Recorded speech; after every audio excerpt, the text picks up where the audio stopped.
Kia ora or hello and welcome back to my channel. My name is Odessa if you didn't know.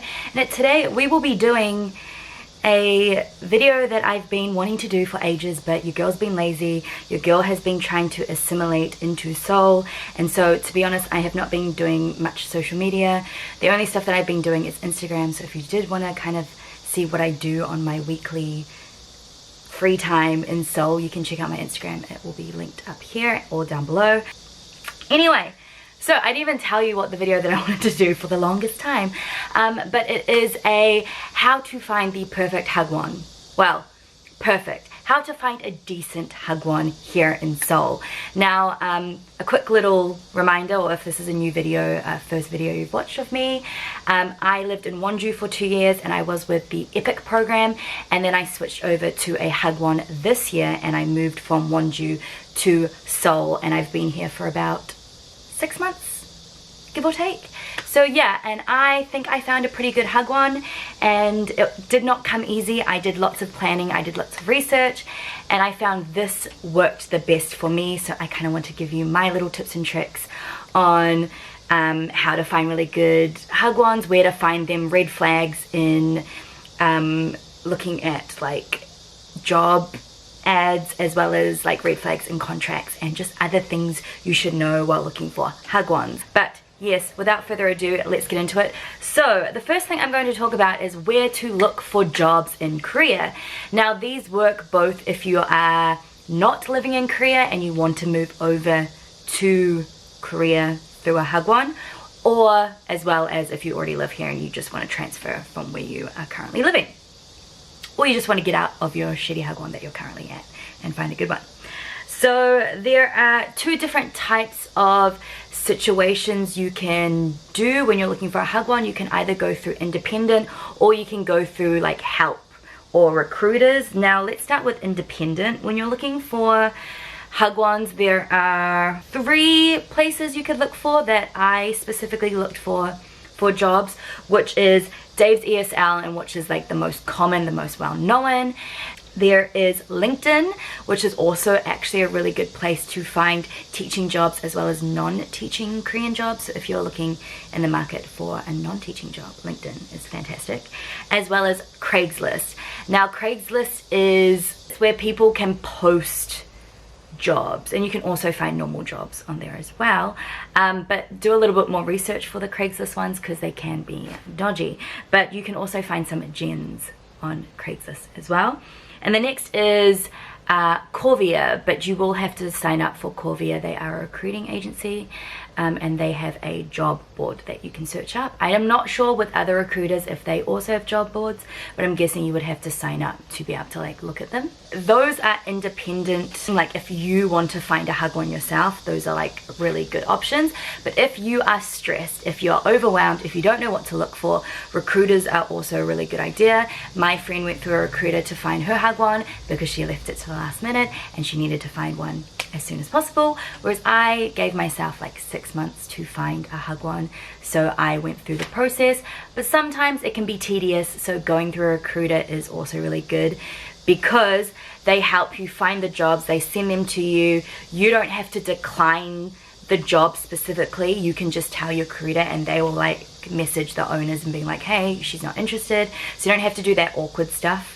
There's a mediator, which is really great, and they just give you lots of options. Sometimes recruiters get specific jobs that other websites like Dave's ESL might not get, so you might get like special job offers. But also there is a negative to recruiters. They get paid by some of these businesses, a lot of these businesses, so they don't care if it's a shitty job, if it's got, you know, blacklisted, or if it's got really bad reviews. They are getting paid to promote it, so they can promote you shitty, crappy hagwons as well. So just do your research. That is probably like your most important. But like I said, recruiters are great if you are on a time crunch and you just don't know where to start, you're a bit overwhelmed. And I didn't tell you, but for me, my friend, she used Corvia. I also used Corvia for EPIC. You sign up, they be like, hey, we can help you, tell us what you want, and then they can give you recommendations, which is fantastic. And they send you about like 3 recommendations a day. They are onto it. So I really like Corvia for that. With Epic, it's a whole other story, but we won't go into that. Other options, you can also find recruiters on Dave ESL. There will be like recruiter, recruitment, recruiting all over Korea, and you'll be in touch with someone. Other two things that will be your best friend looking for hagwons, and it is the red list or the black list and the green list.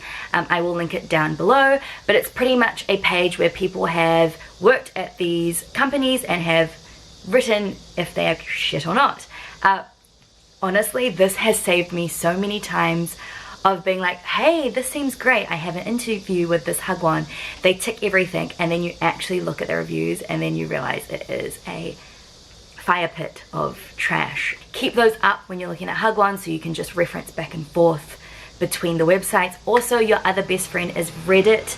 There are specific teaching in Korea subreddit things. I don't know what they're called in Reddit, I feel like a boomer, but they are literally amazing. You've got blacklists on there that have new updates, and also I found a whole thread about like red flags in contracts and all that, so I will link down that Reddit down below. Switching back, I just remembered another great place to look for jobs is the Facebook group pages like Teaching in Korea, Teaching Jobs in Korea, Expat Teaching Jobs, Expat Jobs. All of those like keywords, you can find some great groups, and then there are like companies and recruiters that post on there. But then you also get people who are from those jobs specifically who are leaving and are asked to find a replacement, and so sometimes they can give really like honest reviews of the job that they are promoting, so that's also a really good way to find a job. Okay, now let's talk about the red flags, the things you need to look for in hagwons when you're reading those pages, when you're interviewing these, like in an interview, and also when you're looking at contracts. So the first thing that you need to kind of prepare to kind of think about is if you want kindy hours, or if you want elementary hours, or if you want to teach kindy, or if you want to teach elementary intermediate, because they do have different hours. So with kindy, it's kind of your normal 9 to 5 job. Sometimes it can be 8:30 to 4:30, which I have, which is fantastic. Some are 9 till 6, some are 9 till 5:30. It really depends, but that's your average kindy working hours. And then elementary, you're looking at 1 to 9, 2 to 10, 12 to 8, kind of those awkward hours. So if you're a night owl, then maybe elementary will work for you, but if you want more normal job hours, then obviously the kindy teaching is better for you. Something that's really important to look at is teaching hours versus work hours. They are very different. The company might say, oh yeah, you don't actually work that lot, like a lot, but then you realize you have so much teaching and no prep time. So you always have to ask how much prep time that you'll be given. If it's like 2 hours a week, that is nothing, especially if you're teaching 5 to 6 classes. How much teaching hours? I heard that 100 hours teaching hours per month, I believe, is on the high end, but kind of normal. For me, I work from 9 till 2:30 is my kindy class, and then 2:30 to 4:30 is prep time every day. I have one day that is I work an extra hour because I teach an elementary class, but then I get to leave early for another day of my choosing, so that works fantastic. But yes, always ask for how much teaching hours versus actually work hours and how much prep time. Very important. When you are in Seoul, you automatically paid less than anywhere else. Though with hagwon, to keep in mind, I'm looking at this from Epic. Hagwons, you work way more hours, you're doing way more. You're specifically more a teacher.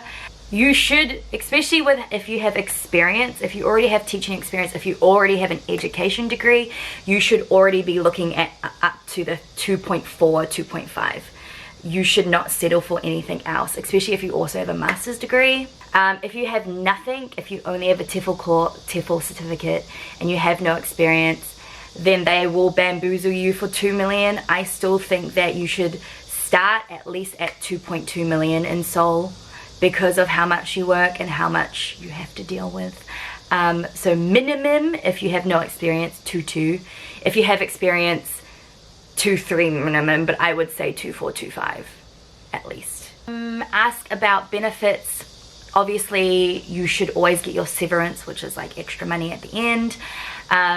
If you get flights paid for, like if you're not living in the country, do they pay for you? And if you're leaving, do they pay for your flights back?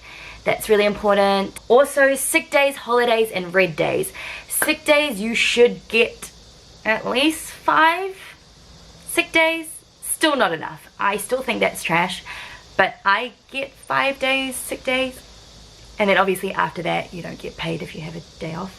But also in the times of Miss Rones, you also want to ask what their policy is if you do end up getting Rona, or if your kids get really sick and everyone's out. Do you teach online?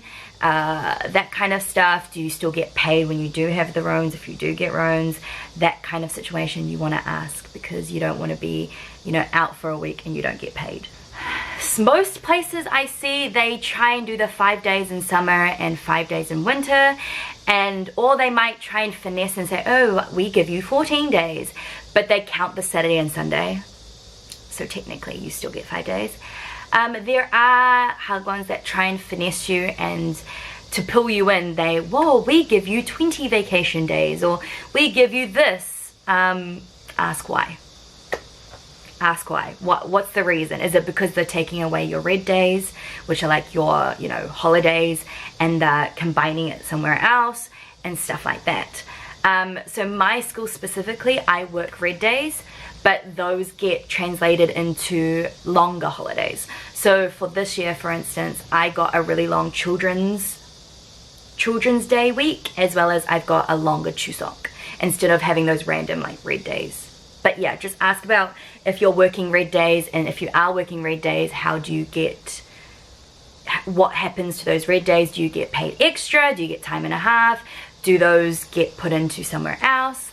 Housing also, sometimes you might see on a listing job that it says 3.2 or 3 million, and you're like, wow, that's amazing. But sometimes that includes the housing allowance. So technically you might be on 2.3 starting, but you have a 700,000 won housing allowance. Or you actually might be a 2.5 starting, and then you have a 500,000 housing allowance. So make sure to ask, do they provide you housing? If they do, like, ask for photos, ask for pictures. Very important. And if they don't provide you housing, how much do they give you? And if they provide key money, because obviously key money is super expensive, it's like a deposit, it can be upwards of $5,000 to $10,000. So make sure to ask. And if you find yourself your own, they give you straight 700,000 won. And if you find a cheaper apartment, what my friend does, so her apartment is 300,000 because she doesn't care where she lives, and she pockets that extra 400,000 won. So that's also a little sneak. But anything lower than 500,000 won for housing in Seoul, like I've heard some hagwons be like, we'll give you 300,000, 350, 450 minimum you should get for housing, because housing's so expensive over here. So yeah, when you're being interviewed and you're like, oh, this seems really good, this hagwon, ask to get in contact with a current teacher. They will mostly give you someone to talk to message. Are they going to be truthful? Some have been, you know, told to be like, coax them. Wow, sorry about this lighting, the sun keeps on going in and out. It's good no matter what to be in contact with someone at the school, so you can message being like, hey, what's this like be honest, you know, what's the teaching like, how many kids am I teaching, and stuff like that is very important. And that's also another thing. Ask, you know, how many kids you're teaching, how many classes you'll be teaching. Will you also be teaching Kindy and elementary? Will you be teaching just Kindy? All of these are valid. You want to know as much as possible, because you don't want to be thrown into the deep end, because I know so many people that have not asked enough questions. Also, a question that a lot of people didn't know you should ask is to ask the owner, or whoever is interviewing you, the work culture. Not just the culture between your students, but the culture between other employees. You know, if the employer is like, oh yeah, we have huesheks every week and we all eat lunch together, and you know, the hierarchy's not too bad, or like they'll tell you like how it's run by, you know, if there's like many pujangnims or like head teachers, and there's like, you know, one overseer, or there's like lots of other overseers, then you kind of can tell if it's a place that gets micromanaged or if it doesn't get micromanaged.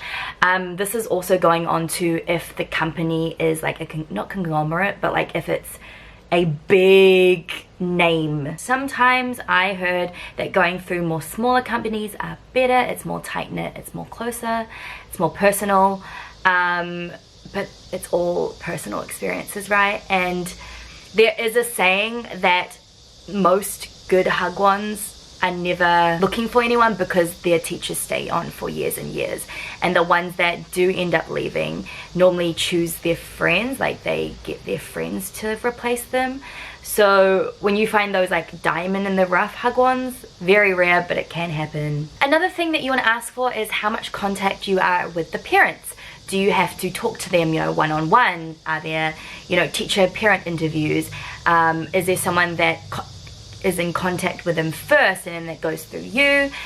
Because these parents are crazy, let's be honest. They're tiger mums, and you don't want, you know, someone in your ear constantly. You know, you want someone to mediate. Yeah, just ask how much contact, you know, how much relationships you have with the parents.